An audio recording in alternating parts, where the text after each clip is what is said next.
Assalamualaikum warahmatullahi wabarakatuh.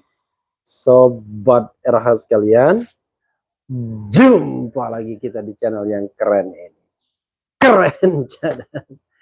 Ya, sobat RH sekalian, pagi Idul Fitri ini ya, kebetulan saya ngikutin versi pemerintah saja, yaitu pada hari Sabtu ini ya, mengucapkan selamat merayakan Idul Fitri 1 Syawal 1444 Hijriah. Mohon maaf lahir dan batin ya.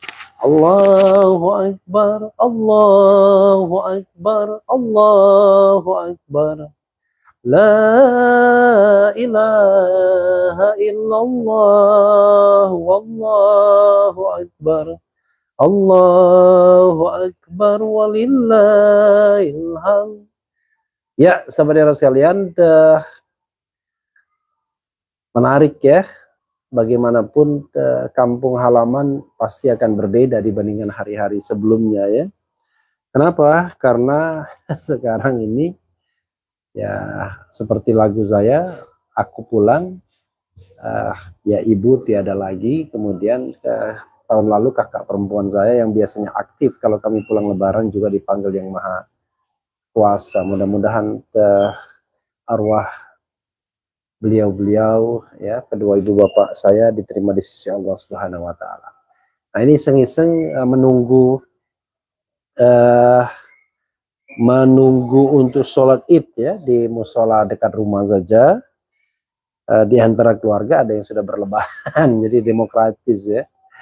Itu saya ingin membahas soal yang terkait dengan pencapresan Ganjar Pranowo dan bagaimana posisi Prabowo. Jadi luar biasa pencapresan Ganjar Pranowo ini, sesuatu yang sudah ditunggu-tunggu pihak istana kelihatannya, sampai Presiden Jokowi yang berada di Solo kalau tidak salah ya, itu langsung dia terbang ke Istana Batu Tulis di Bogor ya, untuk menghadiri itu. Nggak tahu ini Jumatan atau enggak ya, mungkin nggak sempat Jumatan, mungkin ya, karena pengumuman itu pukul 1.45, sangat simbolik bagi sebagian dari kita. Itu adalah Idul Fitri, tapi itu juga adalah hari Kartini ya, bagaimana menunjukkan hebatnya seorang Kartini dalam diri Ketua Umum PDIP yang sekarang memberikan penugasan kepada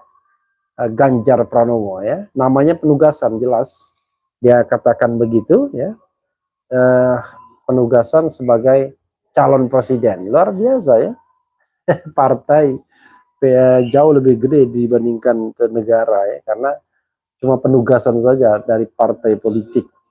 Tapi ada beberapa hal yang menarik ya, sebelum kita kemudian membahas yang berkaitan dengan Prabowo Subianto. Kita bacakan beberapa highlight ya saudara sekalian. Highlight mengenai pencalonan Ganjar Pranowo ini ya, ini misalnya Megawati umumkan Ganjar Pranowo capres PDIP Nasdem, kami tidak kaget. Demokrat pastikan tak terpengaruh capres PDIP, konsisten usung Anies Baswedan ya, mudah-mudahan tetap konsisten walaupun AHY tidak dijadikan calon wakil presiden. Jokowi puji Ganjar usai jadi capres, pemimpin ideologis dekat rakyat. Luar biasa ya. Di sini ada 4 elit PDIP yang hadir, Megawati Soekarno Putri, Jokowi, Puan Maharani, dan kemudian Prananda Prabowo ya, putra Megawati tapi bukan dari Taufik Kimas. Kemudian Megawati umumkan Ganjar Pranowo capres 2024 PDIP tepat pukul 13.45 ya. 13.45 Jokowi bergerak dari Solo makanya saya kira mungkin nggak sempat di salat Jumat. Kemudian ini alasan Megawati umumkan Ganjar Pranowo capres PDIP tepat di hari Kartini. Oke. Resmi Ganjar Pranowo capres PDIP. Coba kita baca satu dulu ya soal alasan ini sebelum kita bahas soal Prabowo. Ketua Umum PDI Perjuangan Megawati Soekarno Putri mengumumkan Ganjar Pranowo sebagai calon presiden dari PDIP bertepatan dengan Hari Kartini. Megawati bukan tanpa alasan memilih deklarasi pada Hari Kartini. Dalam pernyataan Megawati mengatakan, tanggal 21 April dipilih karena pada tanggal ini Presiden Soekarno menetapkan R.A. Kartini sebagai pahlawan kemerdekaan nasional.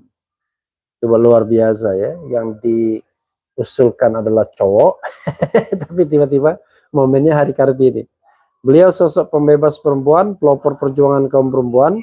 Ini bukan sekadar perjuangan emansipasi belaka, bukan pula hanya sekadar politik afirmatif, namun menyangkut hal mendasar terkait harkat dan martabat kaum perempuan. Sebab kata Bung Karno, perempuan adalah jalan peradaban, katanya. Megawati juga menyebut saya burung Garuda kanan dan kiri adalah laki-laki dan perempuan. Jika salah satunya ada yang patah, apalagi perempuannya, maka burung Garuda tidak bisa terbang ke angkasa. Sebab itu saya sengaja memilih 21 April. Sebelumnya Presiden Jokowi meninggalkan rumah pribadinya di Sumber Banjarsari, Solo pada Jumat. Dikabarkan mantan wali kota Solo itu akan terbang ke Jakarta untuk menghadiri, sudah ya, terbang dia. Oke, sobat era sekalian, kemudian kita lihat pujian buat Jokowi puji ya, coba lihat.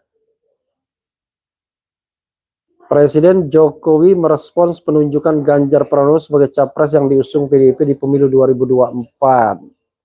Saya sangat menghargai, saya sangat mengapresiasi keputusan Ketua Umum PDIP Perjuangan yang baru saja mengumumkan keputusannya bahwa bakal calon presiden yang diusung oleh PDIP adalah Ganjar Pranowo, kata Jokowi yang datang dari Batu Tulis, Bogor, langsung dari Solo pada siang tadi. Luar biasa ya, nggak sempat sholat Jumat mungkin. Ganjar ini adalah pemimpin yang dekat dengan rakyat, selalu turun ke bawah dan selalu ideologis. Jokowi dalam pidatonya kemudian menitipkan pada Ganjar untuk terus meneruskan program pemerintah yang sudah dijalankan. Pergantian pemimpin tidak boleh membelokkan perjuangan bangsa dari waktu ke waktu. Harus melanjutkan visi bangsa dan program unggulan, kata Jokowi. Ketua Umum PDIP Megawati Soekarno Putri resmi mengumumkan nama Ganjar Pranowo yang akan diusung sebagai calon presiden. Pengumuman disampaikan langsung Megawati di kediaman Bung Karno di Batu Tulis, Bogor. Hadir dalam pengumuman tersebut Presiden Joko Widodo yang tengah bersiap lebaran di Solo sehari sebelumnya. Pada jam 13.45 WIB dengan mengucap bismillah menetapkan Ganjar Pranowo sebagai kader dan petugas partai. Ditingkatkan tugasnya sebagai calon presiden. Luar biasa ya. Allahu Akbar. Megawati mengatakan penetapan ini telah dilakukan dengan sejumlah dialog dengan sejumlah petinggi partai, tokoh partai termasuk Presiden Joko Widodo. Terlepas dari itu, pengumuman tersebut merupakan bagian dari harapan rakyat yang disampaikan kepadanya. Demikian pengumuman ini disampaikan bertepatan dengan Hari Kartini yang telah ditetapkan oleh Bung Karno, katanya. Merujuk pada Undang-Undang Pemilu yang mengatur soal ambang batas untuk mengusung calon dalam Pilpres, Presidensial Threshold, PDIP adalah salah satu-satunya partai parlemen saat ini yang bisa memajukan calonnya sendiri tanpa berkoalisi. Meskipun demikian, jajaran PDIP yang dipimpin Ketua DPP PDIP Puan Maharani dan Sekjen Hasto Kristianto telah melakukan serangkaian komunikasi politik ke sejumlah parpol yang salah satunya diakui untuk membicarakan perihal koalisi. Ya, sahabat daerah sekalian, menarik ini ya. Menariknya adalah ya tentu saja bagaimana dengan nasib Prabowo Subianto, bagaimana dengan Anies Baswedan. Sahabat daerah sekalian, kalau fair ya, Anies Baswedan harusnya tidak terhalang lagi untuk dicalonkan. Jadi biar ada a fair competition. Ganjar kita sambut, karena Ganjar layak menjadi calon presiden, paling tidak menurut lembaga survei ya, selalu berada di peringkat awal, peringkat pertama, kedua ya. Dan juga sobat era sekalian,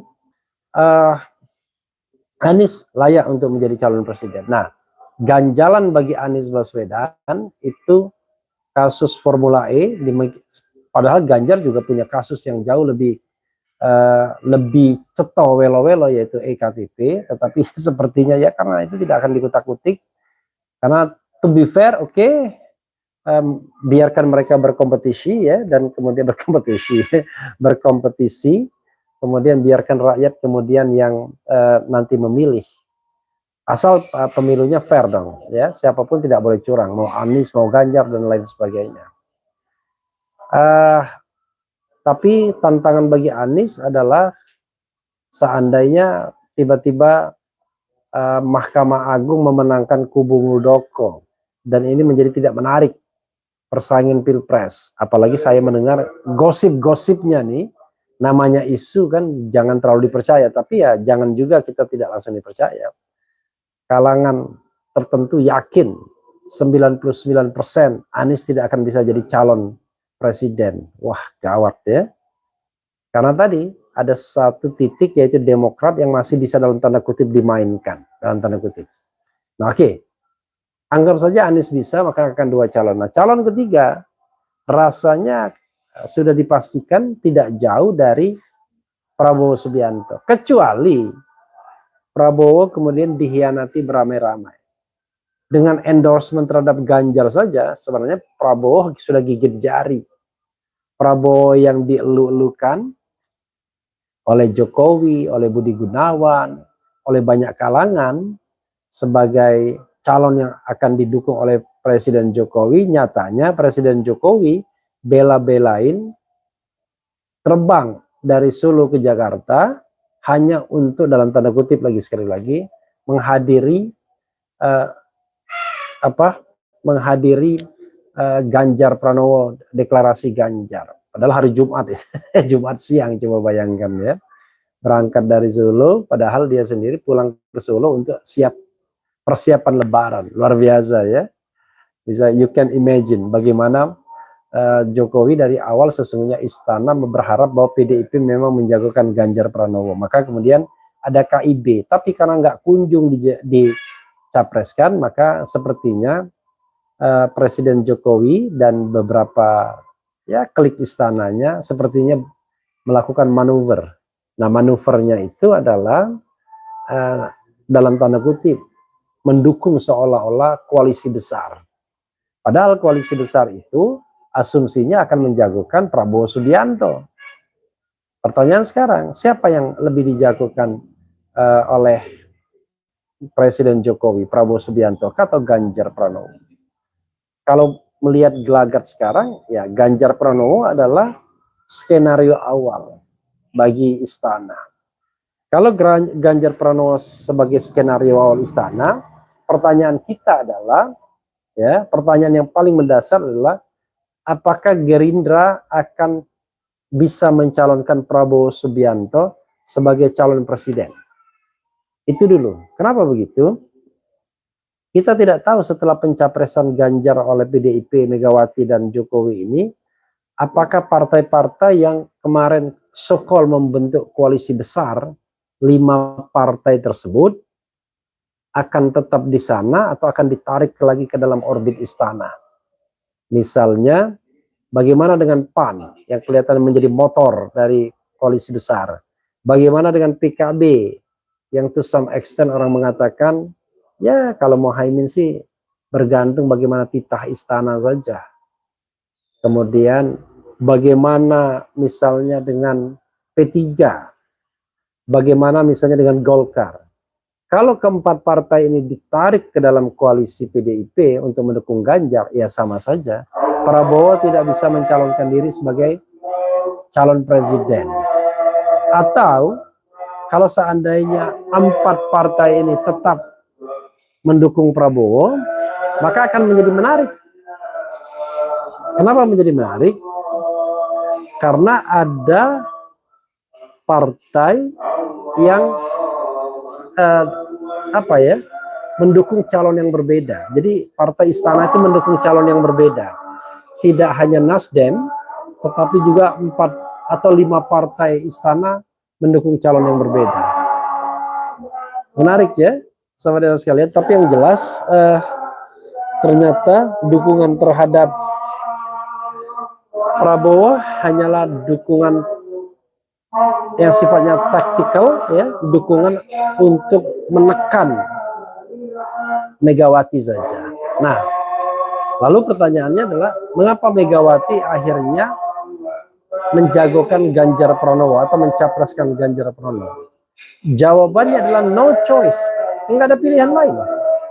Sebenarnya Megawati berusaha menaikkan elektabilitas Puan Maharani, maka ditunda pengumuman capres ke rencananya Juni, 1 Juni. Tetapi kelihatannya Megawati sudah berkesimpulan Puan Maharani tidak akan naik elektabilitasnya walaupun ditunggu sampai Juni.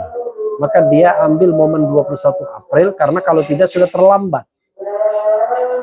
Terlambat dalam hal pencapresan Ganjar ini.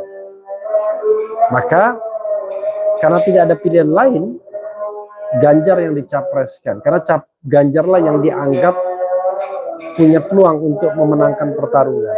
Tapi persoalannya adalah dalam politik itu no freelance, tidak ada makan siang yang gratis.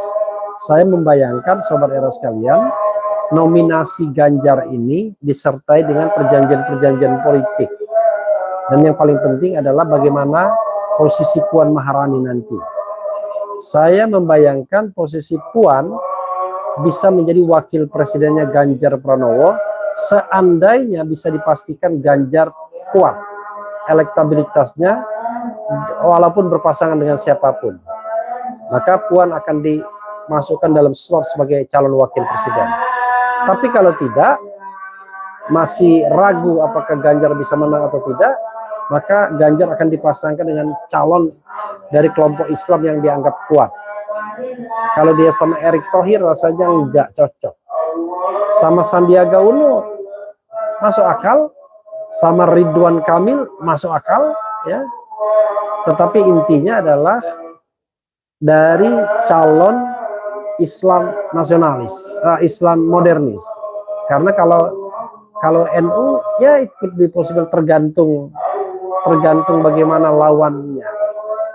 Ya. Jadi sekali lagi ini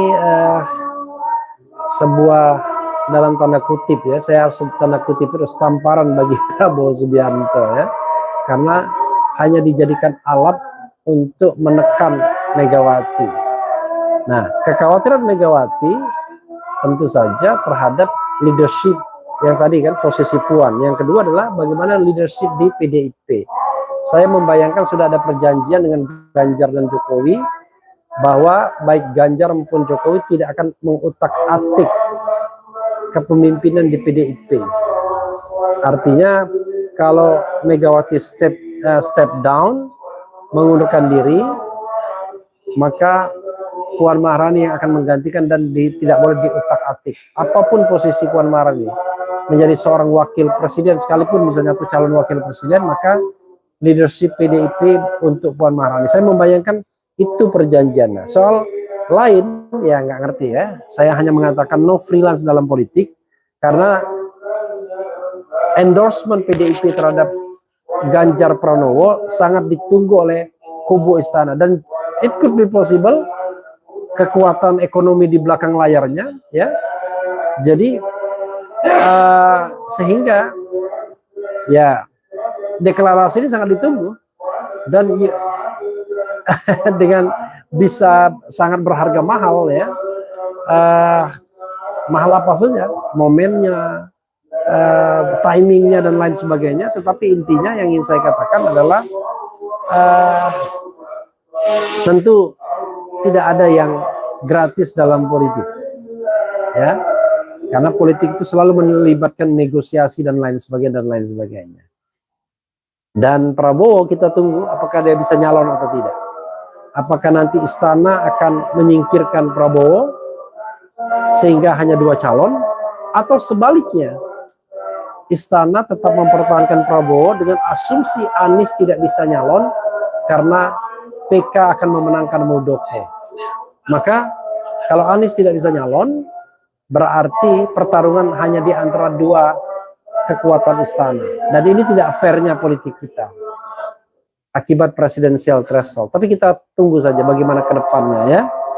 Karena lucu juga tiba-tiba Demokrat menang, kubu Muldoko setelah 16 kali kalah. Ya. Dan apalagi kemudian sampai berpengaruh terhadap proses pencalonan. To be fair, ya, terlepas saya tidak setuju dengan presidensial threshold, maka yang paling ideal karena keterbatasan presidensial threshold itu ya dua calon ini, ya, yaitu Ganjar, Anies, Ganjar, Prabowo. Dan kalau misalnya ada calon keempat ya silahkan saja. Calon keempat itu bisa dibentuk, misalnya Golkar dan satu partai lainnya bisa membentuk calon keempat. Tetapi intinya adalah tiga calon ini predictable, ya. Oke, sobat era sekalian, coba kita bacakan komentar sobat era terkait dengan ini. Sekali lagi, saya mengucapkan minal aidin wal faizin, ya. Minal aidin wal faizin, mohon maaf lahir dan batin. Oke, saya bacakan ya. Saya sedang berada di kampung halaman, ya. Teringat lagu Aku Pulang, ya. Ada keramat yang menanti. Oke, coba kita bacakan sedikit komentar sobat era sekalian. Jokowi mau menjodohkan Prabowo dengan Ganjar, ternyata detik-detik terakhir ditikung Megawati dengan mencapreskan Ganjar. Keren, cadas. Tambah bingung Pak Mukidi. Kemudian Ganjar menang, Indonesia jaya, jaya, jaya. Ganjar pasti kalah di Sumselmang, yakinlah nak jungkir balik dia pasti tetap kalah. Kita nggak bicara di Sumsel, ya. Kalau pendukung Anies ya pengennya Anies yang menang, pendukung Prabowo, Prabowo yang menang, ya. Oke. Jokowi, PDIP, Ganjar sama saja hancur Indonesia. Tuh dengar, Ganjar layak jadi calon presiden. Ya paling tidak layak menurut lembaga survei, ya. Kita nggak ngerti sebenarnya prestasinya apa, achievementnya apa, tetapi lembaga survei selalu menempatkan dia di posisi yang tertinggi, ya.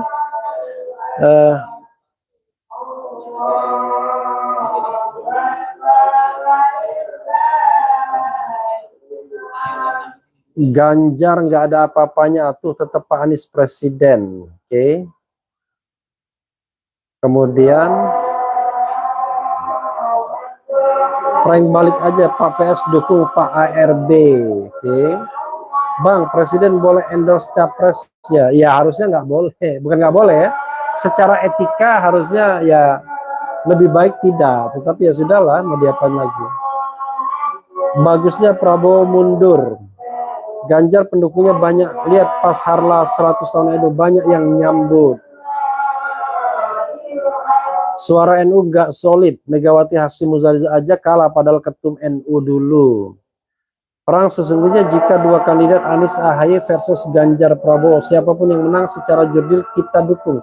Ya, underlining, siapapun yang menang secara jurdil kita dukung, dan tentu yang terpilih itu ya amanah, ya, jujur dan amanah, ya, begitu, ya.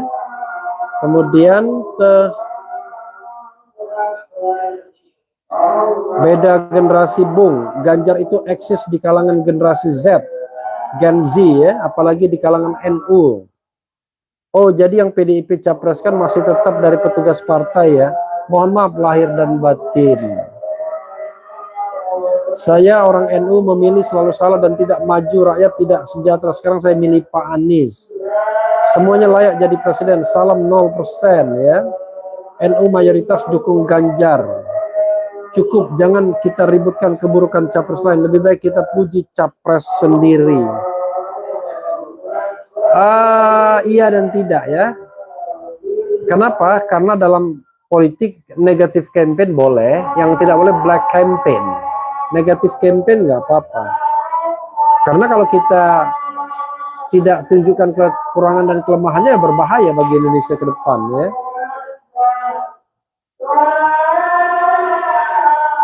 Kemudian Pak Prabowo kena prank dari Pak Lurah yang kedua kalinya. Fix Ganjar posisinya jelas calon resmi dan pasti. Kalau Anies belum ada wakil. Prabowo koalisi masih cair. Tapi yang jelas keadaan politik nasional sudah makin mengkerucut. Selamat PDIP, cerdas keputusan. Kemudian kesian Puan. Jika Pilpres jurdil siapapun lawan Anies Baswedan dipastikan kalah, ya. Oke. Ini hari raya, sebaiknya berbahasa santun dan tidak menyakitkan orang lain.